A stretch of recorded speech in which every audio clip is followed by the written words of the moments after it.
I'm Jack Milligan, editor of Bank Director Magazine, and we are pleased to present Bank Director's online training series, which is being offered as part of our board training program.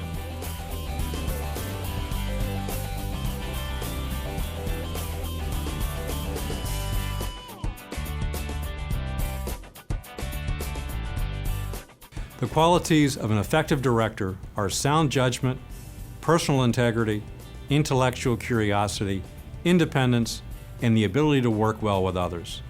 Your core duties as a director begin with the establishment of a culture of ethical behavior for the entire organization, or what is commonly referred to as setting the tone at the top.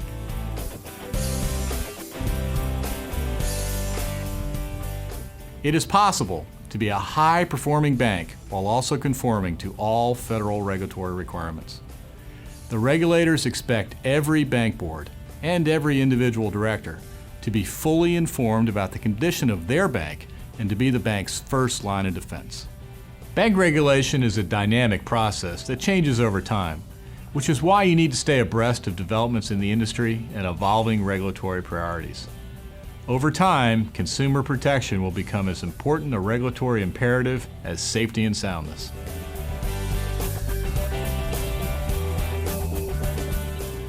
Risk-taking is inherent in banking just as it is in most other businesses. But the risks that your bank assumes must be appropriately managed through policies and procedures that have been approved by the board, and which the board reviews on a regular basis. Risk appetite is the level of risk the bank is willing to accept in pursuit of its strategic goals. Determining the bank's risk appetite is at the very core of enterprise risk management because it helps define the day-to-day operational limits that its executive team must stay within.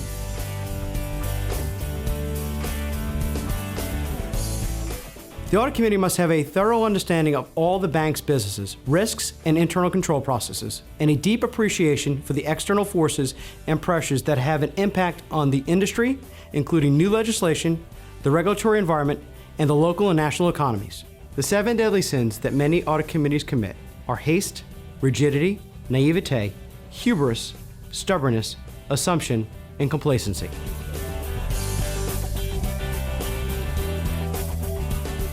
To be an effective committee member, we suggest learning as much as you can about the current compensation policies, programs, practices, and the history behind them.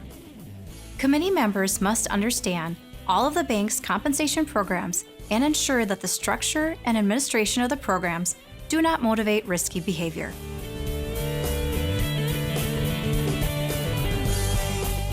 One of the values of a strong board is the perspective and advice that it can provide to the institution's CEO, especially if the board's composition includes a diversity of business experience among its members. Boards that use individual performance evaluations, even if it's a self-assessment tool that is followed up with a review by the board's chairman, often find it to be an effective way to address director performance issues.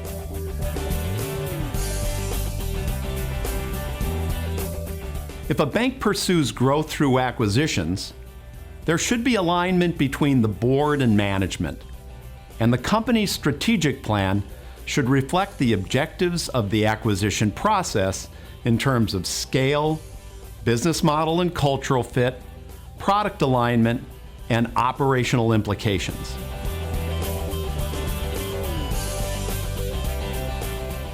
For as long as you remain a director, there will always be something new to learn.